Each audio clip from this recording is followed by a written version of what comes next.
Hello and welcome back to the Parent Cafe podcast. My name is Allie. And I'm Sarah.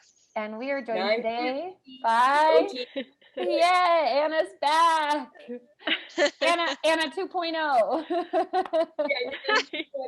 Watch out, no. Watch out. So 2 weeks ago now, so it's episode 8 on the podcast, we had Anna on and we talked about 3 of 5 key things that Anna OT has prepared for us. So they were going outside, less screen time, and predictability, so routines and schedules. So Anna, do you want to take us through a little recap and then we'll dive into the rest? Sure, awesome. So thank you again for having me back. I really appreciate this. I know we talked was kind of long-winded last time, but what I was hoping to do is provide parents with some 5 things, like 5 areas that over the years of being an OT that I really help pretty much all my families with, and it makes a difference with the behaviors that their children are having at home, because they come to me with behaviors. They don't come to me and say, oh, I want to decrease my screen time or get my kids outside more. That's usually not the reason why people come to me. They come to me because their kids are bouncing off the walls and they're struggling with management of behavior at home. They are struggling with maybe some development of their children, and they're wanting some ideas and tips and help in that area. So these are kind of the 5 areas that I had mentioned that I feel that I help parents with the most. And they're all things that we've all heard about as parents, and I'm a parent, so I knew these things too. And they're just good reminders of why they're important. And also I wanted to provide practical ideas of how you can actually do this without it seeming overwhelming to you. So and my suggestion to you as a parent is like to pick one area first that you feel that you would like to improve the most or change the most in your home or routine or like your habits, and then work on that one area first until that becomes more natural for your family, and then maybe pick another area that you feel that it would be beneficial in your life or in your family to modify or change or adapt a bit. So don't dive all in. No, I mean, you can. I mean, I know parents who are like, we're going to do all these things. And I'm like, whoa, ready on, parents, like, ready to go. But it's hard. Like it's hard to change one thing as a parent, never mind someone telling you to change all these things. Right. And so just pick one area and dabble in it and pick a few more things in that area. And then, and then as you get your confidence and things change and routines adjust and your family adjusts to those new expectations or your new ways of doing things, then add a new thing. So instead of overwhelming yourself. So the getting outside and playing, this is probably a good or / bad time to talk about it, because we are going to get a really, really cold snap coming up. And it's going to be exceptionally difficult to get outside and play. And so in our area of Alberta, sometimes that means we can't get outside and play when it's going to be like highs of -30 for a few days up here. And so then we need to then make sure that we provide a lot of physical activity play in the house, if that's the case too. But getting outside to play allows children to just move their bodies in very unstructured ways. So that means they can just move their body how their body wants to move. So if they want to spin around, they can spin around. If they want to crash around, they can crash. If they want to dig and get messy and dirty, they can dig and get messy and dirty. And, when children are born and people are born, their brains need all these sensory sensations to learn and develop. And so depending on what each child's brain needs, whatever those senses are that they really seek and they need to either regulate and calm themselves or to learn about properties of the environment and how things work, then that outdoor kind of free play allows for that. So that's why that's so important. And also it allows for that movement of your body in space that is different than in the house, because you're generally not letting them climb climb all the time in the house, and they're not going to learn those kind of movements in their body position as easily inside the house. And also it's really good for, lots of studies with, releasing really good happy hormones and chemicals in our brain for us as parents and adults and all people, never mind just children. One quick little tip Yeah. that I've seen somewhere, it was like if you can't get outside because it's freezing cold, like just play in the window. So like draw on the window, like just to get if there's sun, just to get those rays in on you too. Like I've seen like babies, like they just put them in a sunny spot to play on tummy time, and at least they're getting a little bit of that vitamin D. If we're lucky enough to get sun in the cold snap.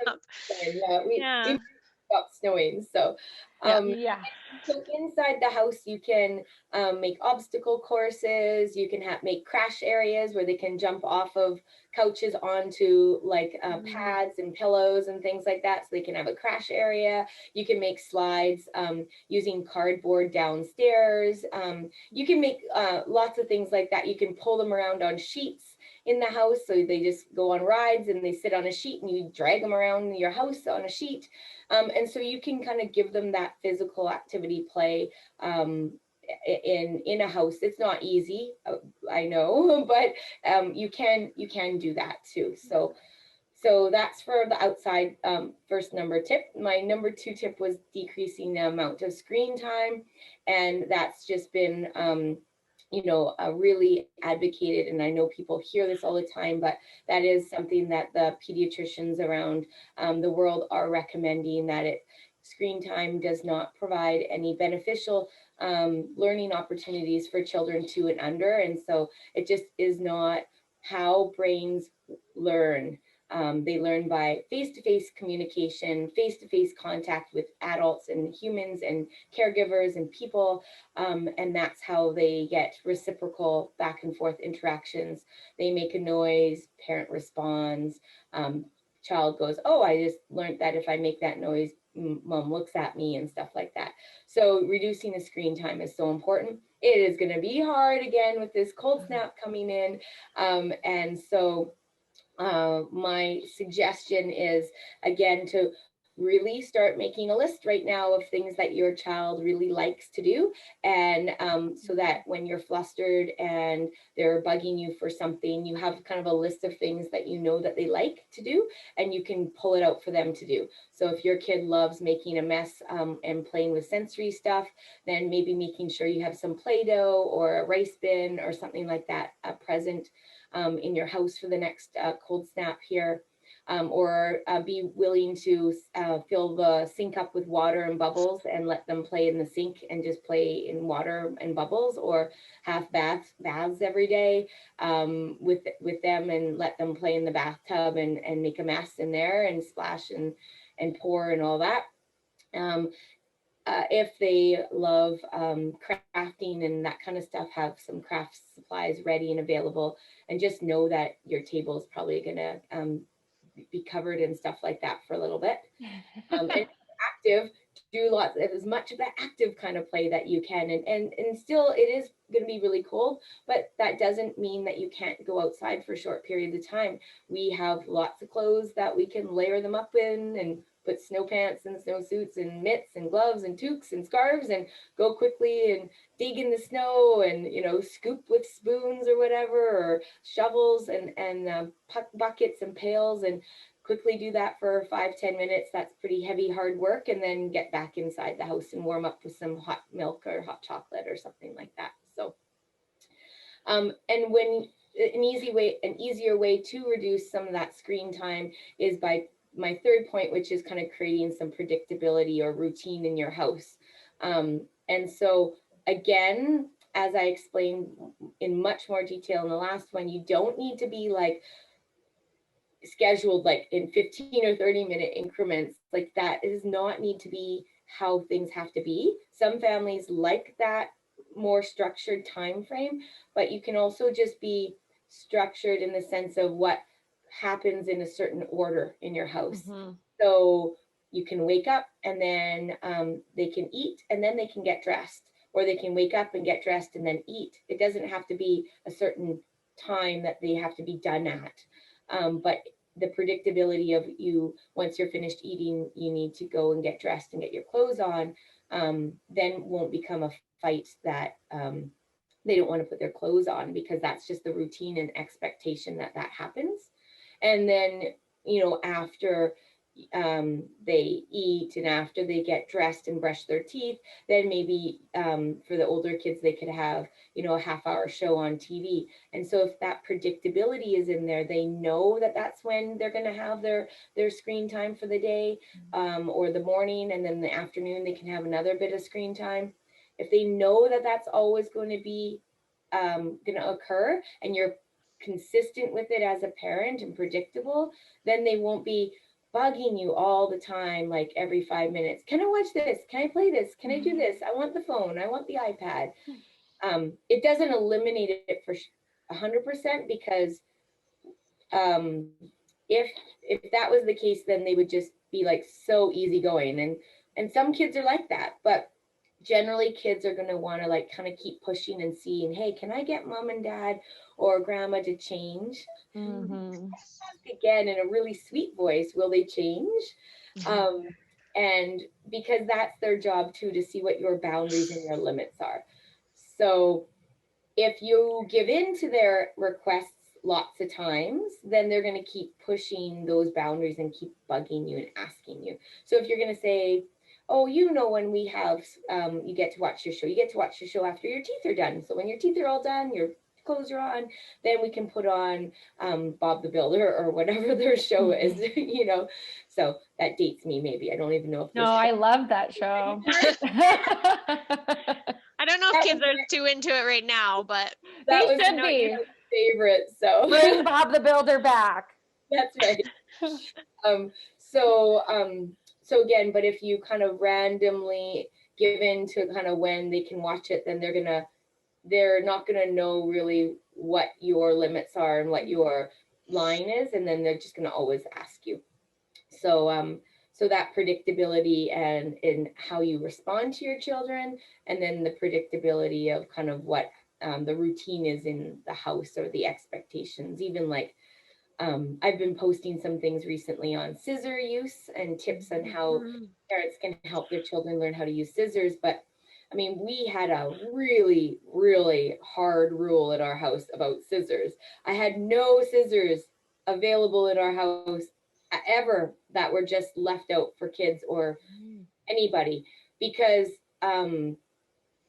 otherwise, what's going to happen. Like, they're going to want to cut things with scissors, their hair, their clothes, the counter, a teddy bear, anything and everything, because they are learning what scissors do with every material. And it doesn't matter how many times we say they only do this, they don't use them for this,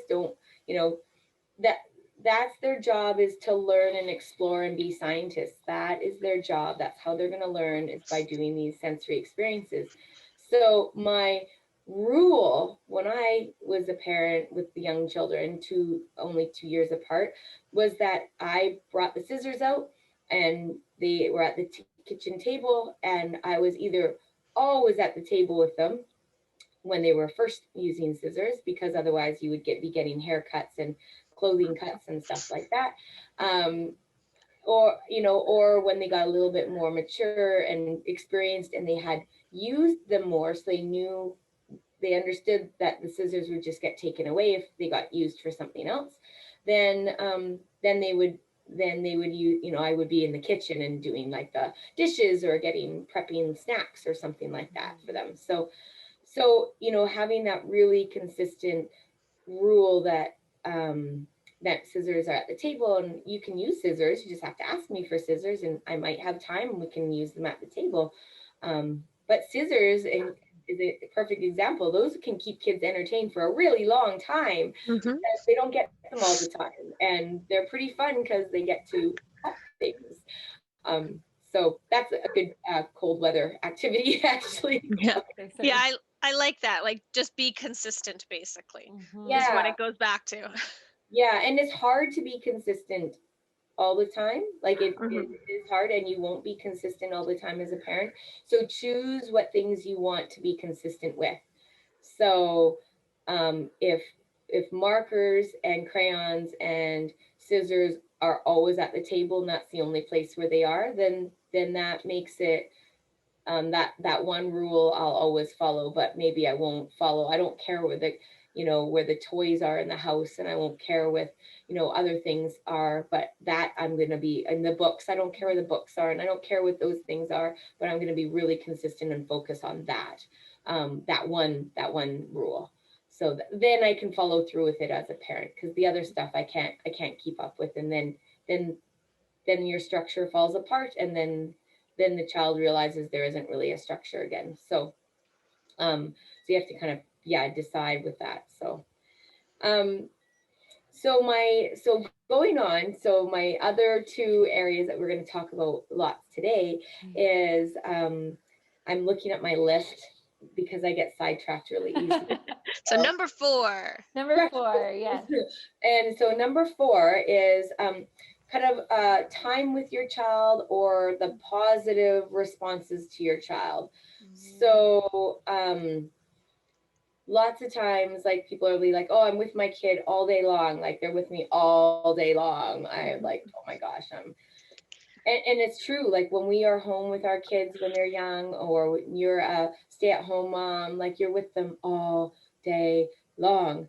And so just remember that children are wired from birth, right? That this is how their brains learn, to have that human connection and interaction face to face with you.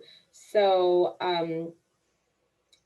them wanting your attention, they really want your face to face, present attention to what they are doing.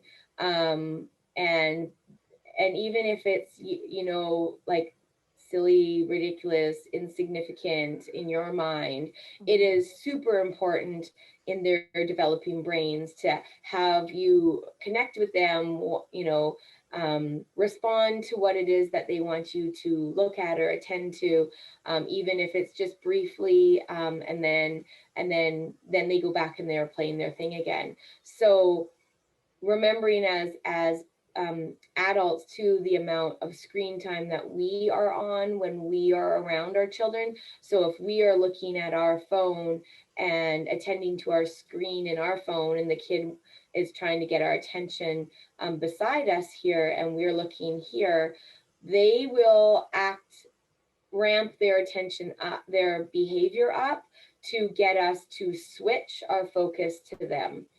So they will either make more noise, or maybe be more destructive or more energetic, or poking and prodding you more, to get you to switch your attention and interaction to them.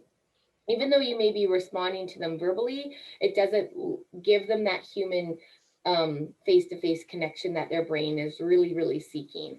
So yes, it looks like they're very needy and demanding and all of that.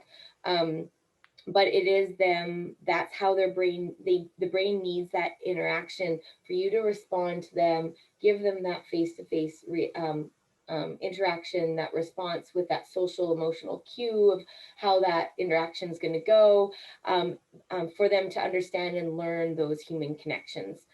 So as hard as it is for us to decrease the screen time for our children, we have to really be cognizant of the amount of time that our faces are in front of a screen, and putting our own devices in locations where we, maybe when we're playing and interacting with the kids in the living room, maybe the phone isn't there and it's in the kitchen or something like that. So we give some real interaction time.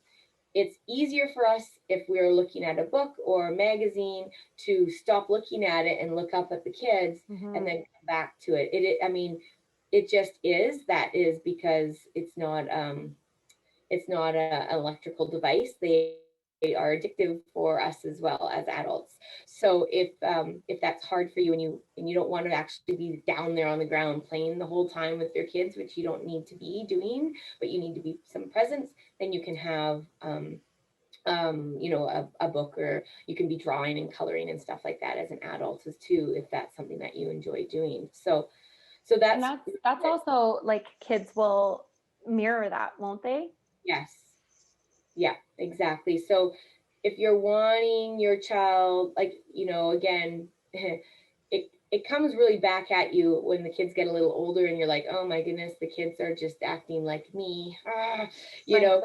So if you're wanting the child to stop and look and listen to you and do what you've asked them to do, then you need to model some of those actions and behaviors yourself. If you want your children to go play, go play, and yet you're modeling staying on your device and phone all the time, that that just teaches them and gives them the model, oh, that's what I'm supposed to do. So we have to be really cognizant of that. Again, like, if we want our kids to go outside and play, then we have to go outside and play too. Right. And until they get to a point where they are a little older and more independent, and you can send them out to play independently, right? So the other thing that I mean with, like, so time with your child and positive responses and such is, like, again, we get into these habits as parents, is like responding with like correcting behavior all the time. So we're constantly like, no, don't do that, no, get off your brother, quit hitting that, don't let go of the cat, stop yelling. And it's always directed of what they can't do. And so a really huge thing to see if you could first of all try to notice that in yourself as a parent, if that tends to be your go-to, because some parents that isn't their go-to. I know that was my go-to. I'd be like, no, don't, stop, don't, all the time. And if that is your go-to, if that's your habit that you tend to do that, try to see if you can change that to saying what you want them to do. So if they're climbing on the furniture and you're saying, stop, get off the furniture, don't do that, then tell them, feet on the ground, so tell them where their body can be. Here, jump on this cushion, and put some cushions on the ground. So instead of just saying no, no, no all day long, you're actually telling them what they can do, and what your suggestions are for them. Because when we tell them what they can't do, then all they have in their head is what they can't do. They don't have an idea of what they can do. So we know what we want them to do. So tell them instead what they can do. My example for this is like, if I don't know why this works for me, but if someone says to me, don't pick your nose, for some reason, as soon as I say that, my nose starts to itch. Yeah, I want to pick my nose. And I have to like rub my nose. I don't know why. It's like this, yeah, right? It's crazy. And like someone tells you something, and subconsciously my mind is like, I gotta itch my nose. My nose is now. And of course, I just was told not to do that. So it kind of sometimes that like reverse psychology for some reason sometimes works like that. So instead of saying, don't pick your nose, you can say, oh, go get a Kleenex, wipe your nose, because that's what you want them to do. And yeah. So you're making my nose itchy. I know. Right? My whole face. No, right? Nobody's nose was itchy or face was itchy. I said that, and then I said that, and that's what happened. So I wonder if viewers are gonna feel the same. I know. I hope so, because it drives me nuts. Like when I do that, and it happens every time. And so again, trying to think of what to tell your child they can do. Is that kind of along the same lines as like you give a child like a no, you can't do this, and then their curiosity is more like, well, why can't I? So then they're more likely to just keep doing that thing, because it's like, okay, well, I need to test why. Like, they have like a science project in front of them at that point. It's like, well, why can't I jump on the couch? What's going to happen? Like, no one's getting hurt. No one's telling me why. Yeah. And I mean, that's their whole job, is to be these sensory detectors and detectives. Right. And that's where I think, like, try to really think of your kid as just going around making senses all day long, like feeling things and hearing things and touching things and seeing things and moving and feeling their body and how it moves. And like, that is all they do all day long. And that is their job, to repetitively feel those sensations in all these different ways. So, and in that same sense, they like certain things. Each child's body likes certain sensations different than other kids. And so then they seek those out because they feel good, and other kids avoid certain things because they don't feel good for their bodies, just like we do, right? And so, if we say they can't do something and they haven't really figured out what it feels like, and etc., then they're going to really be curious about it. If it's a safety thing, it's a safety thing, and that's a hard no. Like, there's reasons for that, and that's your job as a parent, to keep them safe from those safety things.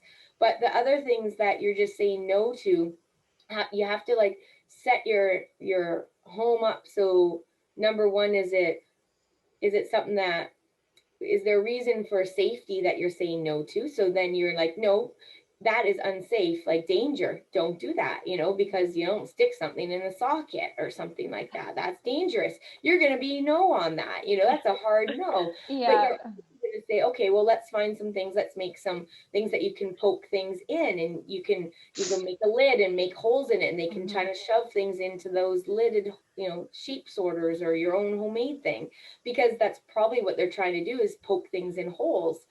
And so you're trying to figure out what they're doing, and giving them an option of what they can do with it. Is that kind of like why children, especially around like that 4, 5, they like direction? Yeah. Like, they like to be tasked with doing things, or given responsibilities or jobs. Yeah. Is that kind of similar, because you're like giving them the okay to do something? That's right. And not only are you giving them the okay to do something, but then in a positive way, they're getting a lot of really positive feedback from you. Oh, you're being my helper. Thank you so much. Right. And so you are absolutely creating that positive feedback to them, instead of this negative kind of nagging loop that's so easy to get into.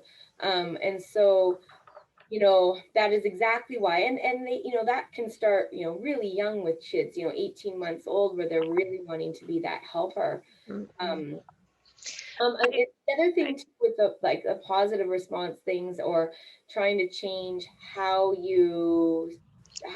trying to decrease the amount of kind of negative attention you're giving your children, and trying to give that positive attention. So when they are playing really quietly, when they are playing how you'd like them to play, when they are giving their sibling a turn on something, point those things out. Oh, I really like how you gave your brother that.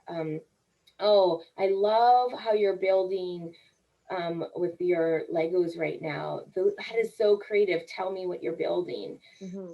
Because that, again, instead of just ignoring them when they're being good, and then nagging at them when they're irritating and doing the things you don't want them to do, then you're just giving them the attention when they're seeking kind of negative behavior. Yeah, it's positive reinforcement. Yeah, you want to flip that dialogue. If that's the dialogue that's happening in your house, you want to flip it so that you're giving them attention and feedback when they're doing the things that you want them to do, and then when they're doing the things you don't want them to do, you kind of guide them into the things you want them to do. Right. And if they need even more ideas of what to do, like if they're digging in your plant and dumping dirt out of your plant for the millionth time, and number one, you have to ask yourself, is it worth your attention as an adult, as a parent right now, to have that plant there?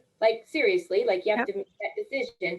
Is this a battle I want to fight every single day, having a plant with dirt in it in a room that's accessible to my child? Maybe I need to rethink this and wait another, move it to a different location, give it to a friend for a while, and get it back in 6 months, or when my child's maybe a little more mature and I have the patience to address this again. Right. Or I might give them two choices too. So you can give them, like, instead of just saying what they can do, you can also give them two choices of something that they can do. So you can say, oh, would you like, to go to the sink and we can wash some dishes or make some bubbles? Or do you want to go and do some scribbling at the table? Or do you want to play with your cards? Like, you can give them choices, give them concrete choices of something that they can do. So that sometimes is good too, because then you're like, okay, I don't want them doing that, but I want them doing these things. And you can give them a choice. They don't have to say yes to it. It's just you're giving them an idea of that. So that also is sometimes helpful for us as to remind us that we also have to give them ideas. Our brains aren't like ours yet. They don't have all these ideas in their head. They're just living in the second, in the moment, right? So Right. I find myself, like, even with Abby now, like, she's 2 and I say, go play. And I'm like, I know she doesn't even know like what she wants to play with. So then I'm like correcting myself. I'm like, oh yeah, okay, like what do you want to do? Like, or like, let's do one of like find your babies, like let's push your babies in the stroller. Like something like that. But like you just automatically, like even to the no thing, it's like you just say no right away and then you're like, oh wait, why am I even saying no? Yeah. You're like, yeah, you can do that, or like let's do it in a different way. But it's just like a reaction. Oh, it is a massive reaction. It comes up so fast with us. And then we're like, why is our kid's first word no? Yeah. Why? But I think it's really hard to not say no though, because when you say no, you're starting that at an age where you think they don't really understand the purpose of the no anyway. So you're thinking, okay, if I say no, then at least they'll associate the no with like a bad behavior, kind of like you would, just train anything really. Yeah. But when you think about like a, 8-month-old, they're sitting there playing, and if they stick their hands in a plant pot and you say no, they're probably not thinking, oh, that was bad. But I often like find it actually does work when you like grab a baby and give them other things to do. They like really quickly forget about like the plant and the pot. You know what I mean? So oh yeah, I know totally like the no is just the jerk reaction to everything. It's just like, nope. But instead it's like, okay, yeah, here's a little container and a spoon you can play with instead. So it doesn't really matter what age, because I know a lot of people will be thinking, well, yeah, sure, I can redirect my 4-year-old and take him by the hand and bring him to the sink to wash a dish for me. But what about like a 6-month-old, an 8-month-old, a 10-month-old? But it's the same. You're still going to be more beneficial for you to redirect a behavior than to just go, no, that's bad, right? But because okay, and I'm not saying that you don't say no ever, because that's not true either. Yeah. Because you want to keep that no to be important. Okay, so that if a situation comes up and you see them and they're quickly in danger and you say, no, stop, they're going to listen to you. Because it isn't one that you use out of your mouth all day long in interactions with your child. So you want that no to work, and you want that to be able to be meaningful to your child. So, I mean, we have to have an ability to, control the situation when things are in a getting out of control. And no is our fastest way, or stop is our fastest way of doing that, right? As in our language. Besides just picking a kid up and moving them. So, which works great too, right? For a while, yeah. Here we go. So I'm not saying that you don't ever say no, you never say no to your kid. That's not the point. The point is that you need to determine if you tend to say no for everything, and they're just trying to experience something, they don't know what else to do, so, and again, when they're really little, distraction and redirection works fabulous. But there comes a time when that will developmentally, they get past that. So, they're 18 months old or older, and sometimes distraction and redirection doesn't work. And so then they want what they want when they want it. They're too curious. Yeah. So, because they're curious. Mhm. So like we've been saying, these sensory curious little bodies want to experience these things. So then we have to try to, you know, if you start seeing a pattern that the kids keep wanting to do one thing over and over, then you're gonna have to set up some opportunities for them to actually experience those in a safe way that you are satisfied as a parent and you can manage that. So yeah. The other thing with the time and stuff with your child too is the worst thing we can do, and every parent knows this, and they go, I shouldn't have done that this morning, but this is what happened, is the rushing. So we are on a timeline, like we know as parents, like, okay, I have to get my kid out the door in 5 minutes or 10 minutes, and I need to do A, B, and C first, or I need to go to the grocery store and I just need to pick up A, B, and C, and I want to get out of there. And we have this time frame that we as adults we follow. Our life is by time, but children's life is not by time. They have no concept of time. And so if you are rushing them, and a lot of blow-ups and issues are around you trying to get things done in a certain length of time, then reassess that maybe you're not creating enough time for the things to get done within that time frame. That's a lot of words, same time. So, you know, so again, like, you know, you're on a mission to go grocery shopping and your child just wants to touch everything and feel everything and go down all the aisles, and you just really want to go right to the back of the store, get one thing and come back again.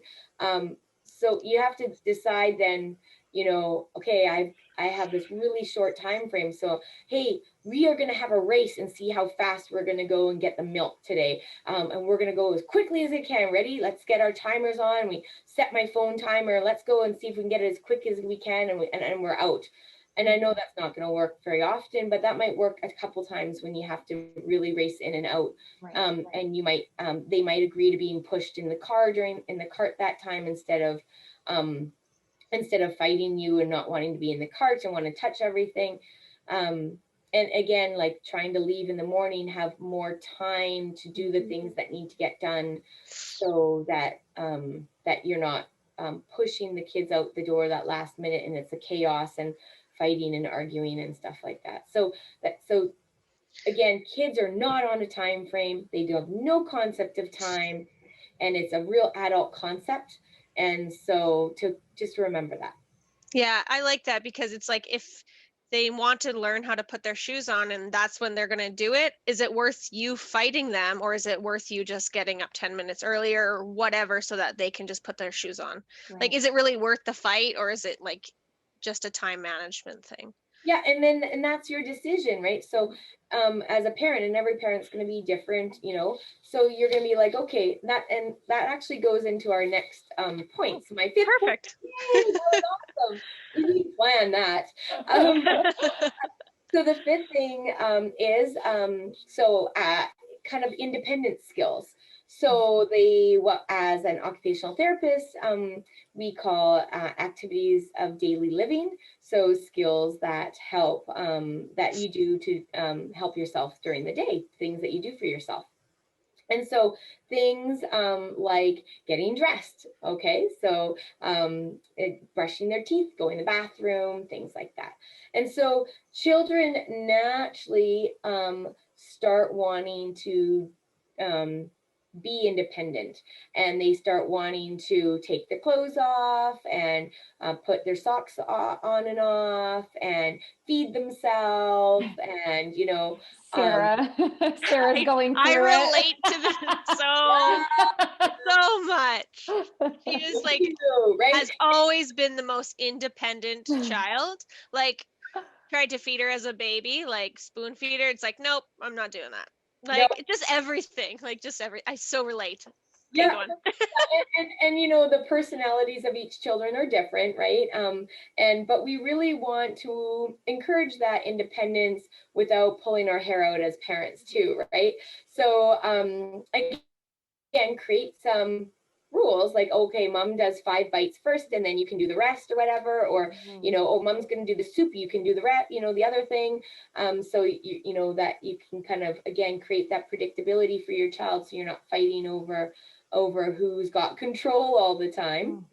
But they really want to practice doing these things, and that is their way of, like, just like they want to touch everything and smell things and taste things and move things and all that, they also want to practice moving their bodies in certain ways, and that's motor planning, and that's also part of sensory processing is involved in motor planning. So for them to learn how to take their socks off, it takes a lot of skill to coordinate their body and figure out where to grab on their foot, so that awareness of their body and space, and then figure out which direction to pull, that proprioceptive awareness, and then how much strength to use to pull it. And then they get it off and they're like, yes, success, and it's a big rush of endorphins for them because they were successful. And it's felt really good for them, and usually as the parent you're like, whoa, you pulled your sock off, and then eventually that's like, keep your socks on, keep your socks on.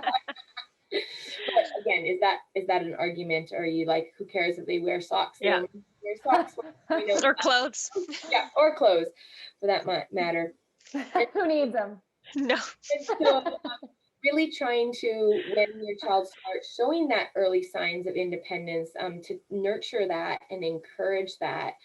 So if they want to hold their bottle, then then you let them hold their bottle, and you can cuddle with them while they're holding their bottle, because that's a pretty cool thing. That doesn't mean then you can just leave them on the ground and let them hold their bottle and not give them that that connection piece with you. But that then you can be like, oh, look at you, you're a big girl holding your bottle, you're so cute, and you can give them some of that really cool dopamine release again when you're holding them and providing that bonding experience with them. So helping around the house, being independent with their dressing and stuff.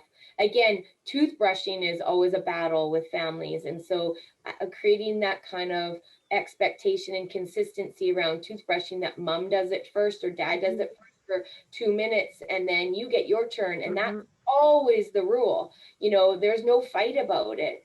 Then it doesn't become, no, I do it today, my turn, me do, and it's, so mom's turn first, then your turn, mom's first, then your turn. And that's exactly what we do. And I still get like a little bit like me, but then I'm like, nope, mom first, and then you get your turn. But it's not a long battle or like crying. It's just like, I'm just gonna try to push it a little bit, right? Yeah, exactly. And again, helping, because again, you want their teeth to, your job is to make sure that their teeth stay healthy when they're little, and that they learn some habits of brushing teeth and how to do it.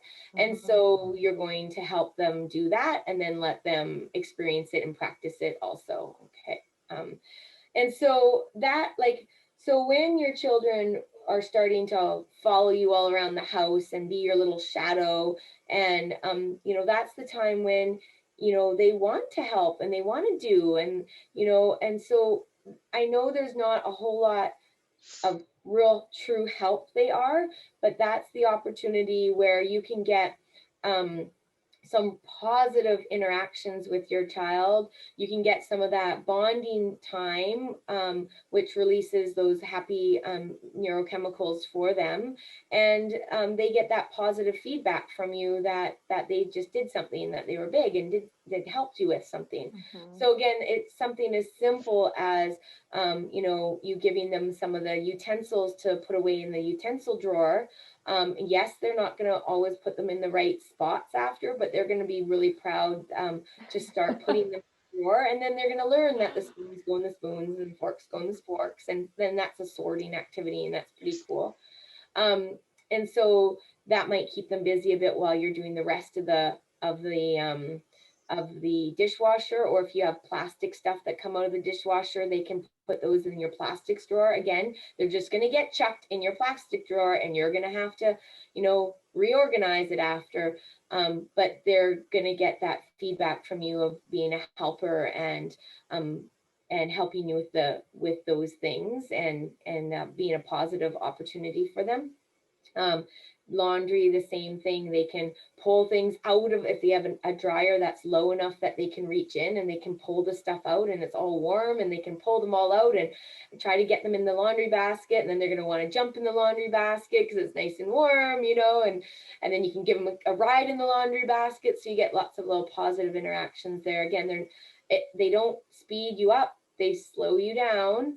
And so you have to go back to that time part and know that those things will just take time, but also know that you're doing it for a really positive reason for your children, instead of saying, don't bug me, I'm doing the laundry. You can encourage them to help a little bit with that, or that they can put the items into the dirt, like the dirty laundry, into the washing machine. That was always a favorite with my children. They just love that. They love dumping, throwing them up there and trying to reach into putting them up into the machine. And we used tongs, and they could put them up with the tongs into there. Sometimes my son would bring his backhoe and grab the backhoe and grab it and try to put it up in there, right? And sometimes it's just like they'll do like a few things like for like 2 minutes, and then they're done. And they're done. Exactly. They might only do like 4 things in the thing, and then they wander off again. Mm-hmm. And they're not going to stick with it necessarily. That's not their job to stick with it. Their job is just to have an interaction with you, and your job is just to be like, oh, right on, thanks for your help, buddy. And that's it. But it gives them really positive feedback. It helps them with those independent skills. They get to see kind of how systems work in the house, like that, if you want clean clothes, your clothes need to go in laundry basket, and the basket has to come downstairs, and the basket has to get washed. And then I saw a meme recently about, laundry being done, washer takes 30 minutes, a dryer takes an hour, 60 minutes, and folding takes 5 to 7 business days. I laughed so hard on that. I'm like, yes, isn't that true? Mm-hmm. And so sometimes even the dryer takes a couple business days. Sometimes it gets restarted a few times. Yes, because I don't like wrinkles, so I just hit the restart. Yep. Fluff them up again. Yep. Nice and warm. Yep. So some really simple things besides those is they can help learn to put their dishes in the sink or on the counter. They can help with food prep. So they can help with washing the vegetables or fruit before you're going to cut them. You can cut them, and then they can pick them up and put them into a container or pot. They can scoop out frozen things using a cup measure or something like that, and they can dump them into a container for you. So there's lots of that kind of prep stuff that they can help with in the kitchen. They can learn to put their garbage away. That's a really big one. So if they're done eating a snack and there's garbage that's included with the snack, then they can, oh, here, grab your stuff, go really fast, run quick and put in the garbage. So especially when they're young, they love putting stuff in the garbage. Yeah. You just have to remember to check your garbage for other things occasionally. Yep. And those silly garbages where you like the little foot pedal and the little oh yeah. They like that. Yep. So those are $20, I think, or something like that. And sometimes you can get one of those and have that in your living room if that's like better of a cue for you to remind your child to put the garbage away. And again, they can act like a certain character or animal and put it away, being an animal, or they can do it in different ways to make it kind of fun for them instead of nagging at them to clean up after themselves. So washing their hands, learning how to wash their hands and dry their hands, and learning how to get dressed. Of course, that's going to take time, lots of extra time and patience on your part. So yeah, but those are all skills that are really important, and feeding themselves, really important for children to be given the opportunity to engage in and practice, because it's lots and lots and lots of motor practice, and then kind of creating them kind of those routines that, oh, when I do this, I need to do this, and when I do this, I need to do that. Yeah. And I don't think it's like parents don't have to do it every time they're making dinner. Like they don't have to be up there helping. Like Abby helps us make some food. Like she'll help me chop. Like she holds her hand on the knife and we chop, or she has her jobs. But then like it's not every night. Like some days I'm like, nope, I can't have you help. But I still give her those chances to do her things, or like clean up her messes, or like whatever. But it doesn't have to be every single time. That's right. Yeah. And absolutely. I mean, we can't, like, it'd be ridiculous to have them help with everything all the time. So again, you'll be like, you know, if you're racing and running late as a parent, and you don't have, or you just don't have the patience that day or moment or whatever for them to be in your space, then, you know, give them 2 choices of things they can do while you get the stuff done that you want done, right? So instead of again saying, no, get out of the kitchen, I don't want you here, which is a message that says, I don't want you here, you know, you're not important, which really is not what you're wanting to say. You're wanting to say, I just need to get this done by myself without hands around, little kids around me, right? Or this is my time to myself. Yes, or this is my time, right? And so instead, give them 2 choices of things they can do and say, you know what, mom's going to do this really fast right now. You can do this or this, and then I will play with you after dinner, you know? And so again, you're giving them some structure and expectation of when you will give them some attention. You know, because again, that they're probably wanting some attention if they're coming to you. I feel like all of this is true for adults. Yep. Yeah. I'm not gonna throw anyone under the bus. I think this all just goes back to, like, every point you've made. It goes back to the adults having to break the habits, not like the kids having to really change what they're doing, but it's the adults having to adjust their habits of what like their screen time is, and like their outside time, and like the role modeling and stuff like that. And I mean, you know, it's hard. Like, it kind of sucks as a parent when you're like, dang, you know, I don't want to change, you know, like I like doing my things my way. And so the decision then comes to you is like, are you frustrated as a parent with certain things? And do you want to try some different things to see if that improves it? If you're not frustrated and things are going fine for you, then that's good. That's awesome, right? You obviously aren't needing to make some changes.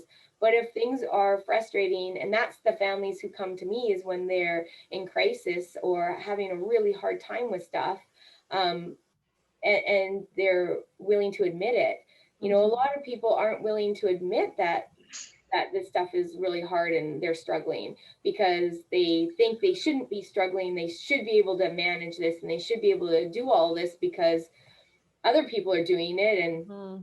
And it's hard. Like, it's hard being a parent, and there's, you know, every child is different and every parent is different. Our personalities mesh and clash sometimes. And so trying to figure out how to make it as less stressful of a early childhood for everybody, parents included, will help the home environment so much more, and the development of the children. So yeah, you know, again, like I suggest, is like, I know I talked about 5 big areas, but pick one that you think that you feel that you might be able to tackle first, and pick a you know, one idea that I gave, and then stick with it for 2 to 3 weeks.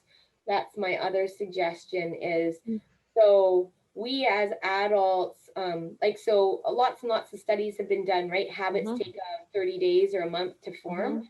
So as an adult, if you're wanting to change a habit in yourself, you need to give yourself a full month.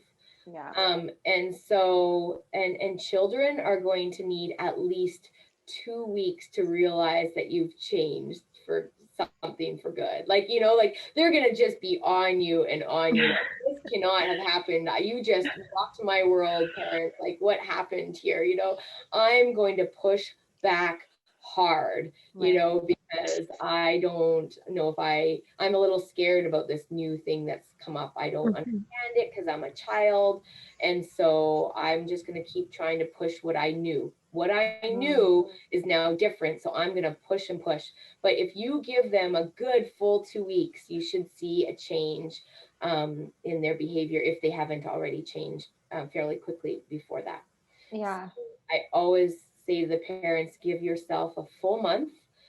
Be kind to yourself as a parent to try to change your habit for a month, and give your child at least 2 weeks to adjust to the new expectation or new way that you're doing something. 2 weeks following the month? No, during that month of you doing, yeah. I'm like, 4 weeks or 6 weeks? I can't commit to 6 weeks. So I can commit to 2 weeks. So I really appreciate you saying like to be kind to yourself, because this whole time I was thinking how hard it is for people already. Like they feel guilt, like huge amounts of guilt when, you know, they're taking their kids outside to play. And then maybe there's days where like as a parent, you're just not mentally, like you don't have it in you. And then you're not doing those things. And I know that's super draining on parents too. And like, I've heard that. So it's nice, like be nice to yourself, obviously like 30 days as consistently as possible for your family to form a habit. Yes. And like, okay, I mean, there's all these, you know, great, you know, pedestal ideas of things that would be perfect in the perfect world. That's not going to happen. And so as a parent, you have to accept that you're going to try your best. Some days you're going to succeed. Some hours you're going to succeed. And some hours you're just going to fail miserably. And you need to just be like, hey, okay, I'm okay. Like, let's like, let's like do better the next time. Right? You're just going to like, you can't do, like, we are not superhuman. We are not machines. We are not machines. And so we can only do as good as we can do at that moment. And if that means that we don't do very well for a little while, we don't do well for a while. And you need to move on from that. And okay, what am I going to do next here? What is my next step that I can do? And you know, you blow up, you freak out, you apologize to your kids. You're like, I'm sorry, I had really strong emotions. I got mad at you. Let's keep going here. I'm trying not to do that. Let's go and do something different right now, you know, because you can't change that. It's done. So you need to like get that guilt part off, and you need to do the next thing that you can do and focus on what you can do next. If we focus on all the things we should be doing and all the guilt and the things that we should have changed and stuff, like you eat yourself up. You just, right there, you're going to loop yourself onto, you know, just these negative thoughts about yourself as a parent, and get depressed about it, and your anxiety go up, and all those things that mental health stuff is you know that's what's going to happen to you, because that's what happens. So you take some of the things that I talked about in the sense of what are some things that your children like doing. You have to think about yourself too. Like, what are some things that you like doing as a parent, and incorporate those things into your day too, so that you give yourself some of your own positive feelings about yourself too, you know? Yeah. But it's like, it you know, comparing and the thing with social media too, there's so much where we compare ourselves inadvertently to images and people and posts that we see on social media. So if you are scrolling, doing the finger scroll, and you're seeing, oh, they went out skating today, oh, they went today, oh, I'm such a bad parent, I haven't gotten my kids out to that yet. Oh my gosh, stop. Like, stop. Right? Or even you didn't even make it out of your pajamas today. Like, it's okay. You've got to like, so if you know that if that's contributing to some of that stuff, then check your screen time too. Like, be honest with yourself. Like, maybe maybe that's not helping your mental health either in the sense of being a parent. Yeah. There's some great, awesome ideas out there. I mean, tons of ideas. I use social media, obviously, to post ideas. You know, my intention is not to make people feel guilty for not doing those things with their children. My intention is to give them ideas that when they have the ability to do those things with their children, they can. Yes. Yeah, when they have the ability to. Yeah. It is their choice. I mean, they want to post their choice. You don't control it. No, and so you have to, again, you have no control over that, but you do have control over what you do see, and you have control over the your self-talk, right? Right. So you have to, and that takes a lot of practice and maturity and strategies and stuff that work for you for that whole mental health, looking after yourself thing, right? So that's lots and lots of topics on those. Oh yeah. Part 3. But yeah, so I hope that gives everyone some ideas of things. And again, there's lots and lots of things. Pick one or two things that you want, that you feel that you know, that your family and house would benefit from, and run with it. Have fun. I honestly think all of your ideas are so easy to implement too. It's not something that's like so far-fetched as an idea, where like even from the last time you were on, my friend brought snow inside into the bathtub for her daughter. Yeah, and because it was cold out. The other day they went out completely bundled, and she just like put her in the snow. And you know, and it's just like to experience just sit. it. Yeah. And we were texting the other day, and the snow was falling down, and I was like, oh, you should take her outside and like check the snow out. She just sends me a picture. They're already out there. So, you know, like it's nice. I think like the message is getting out there. I think that a lot of people are so interested in living that kind of life and like offering that to their kids if they can. Like, you know, I think you mentioned last time, like generationally, there was like, we lost it for a little bit, but I really do think it's coming back. So hopefully. And sometimes people are like, how do we get it back? And these are some ways of how to get it back, right? Because it is a different world. Like that every generation is different. And so it's our chance here to add some of these things back into our children's lives and back into our lives too, right?